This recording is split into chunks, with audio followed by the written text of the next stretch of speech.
There you go. Richard Perez getting down with the Diaz brothers. So, of course, we have to talk about that first fight before we look forward. So, one of the biggest questions is, when we spoke to you originally, you said that Nate Diaz was in good shape. Of course, one would say that going into a fight. Can you tell us, honestly, what kind of shape was Nate Diaz really in? Because it came out that he was potentially in Cabo, on a boat, sort of enjoying his time off. What kind of shape was Nate Diaz really in? Well, he wasn't really in tip-top shape, but I mean, because he wasn't expecting a fight, but he was still training here and there, not as much, And then when they told us that he had a fight, he was in Cabo. He called me and I said, okay. He said, I'll be back and we'll start training. Next day he was here and we just did it. I mean, he wasn't in tip-top shape. That's why, people take 2-week notice. 9 times out of 10, they're not going to win the fight, especially when they're fighting somebody that's, on top of the world, And, but I really had good doubts that he was going to win this fight, and so did he. You did have doubts, or you didn't have doubts? No, I knew he was going to win it, just so did he, because the way we were training. We were training really good. He had sparring, not a whole bunch of sparring. I probably had like 3 days of sparring, and then he worked on mitts with me, and he did other stuff. But, when he puts his mind to it, he does it. Just like I do when I train people. When I put my mind to it, I do it. There's no excuses at all. We just get in there and do it. What I want to know, Richard, is with Nate Diaz on a full training camp, how do you think the rematch goes? If you've got Conor McGregor and Nate Diaz doing the rematch at welterweight, apparently, do you think the fight ends quicker? How do you think it goes? Well, you know my answer. What would your answer be? I just told you we'll see what Nate learns. We'll see what Conor learns. And he has no injuries. He dominates. Dominates easy. He stops people, or he beats them. They don't have a chance. And McGregor had a full camp training, and he even moved up weight to get stronger. Nathan was out, enjoying himself, going to Cabo, eating and drinking and having fun, and they call him.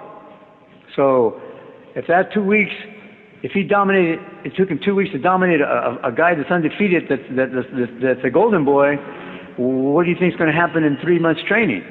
Ariel Helwani reported that this fight would be happening at welterweight. I mean, nothing's been confirmed, nothing's been signed just yet, but welterweight seems like a very strange weight class to have both men, because obviously McGregor is a featherweight / wanting to go to lightweight, and Diaz fights best at lightweight. What would you think if this fight was at welterweight once again?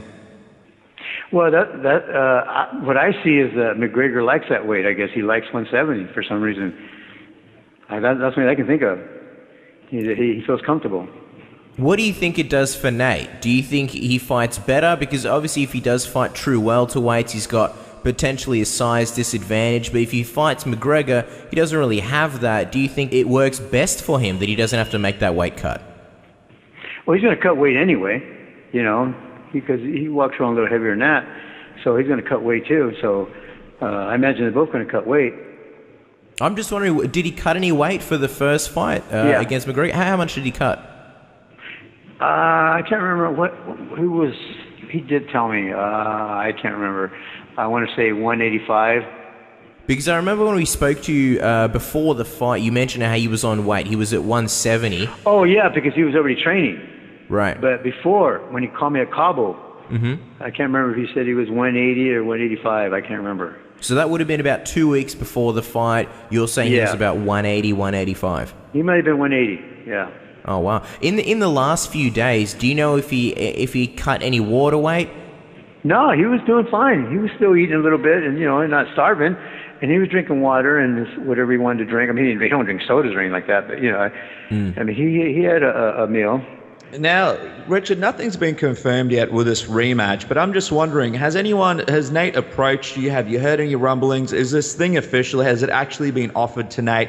Or at the moment, is this all just sort of hype built by the media and there's nothing really on the table yet in terms of actually having this fight at UFC 200 with McGregor? Well, there's no sign yet. There's no signed contract. He just said they told him that he might be fighting again, 170 McGregor. So I said, okay. So he's planning on coming into the gym, next week and start working out just in case, whatever we get. He's not going to be just laying around. Right. So the UFC did call him, and they did say that is a possibility. Well, I don't know if UFC called him. I just know that he said that someone told. I don't remember who, because we're at the party and the music's so loud. I'm trying to listen to him. It wasn't easy to listen to. So he just said that, hey, I might be fighting McGregor again. I said, okay. And ready. He goes, I'll be there next. He said, I'll be there next week. I said, okay. So that's next week, not this week, next week. And this party, I'm just wondering, how long ago was that? It was Friday. Friday. Okay.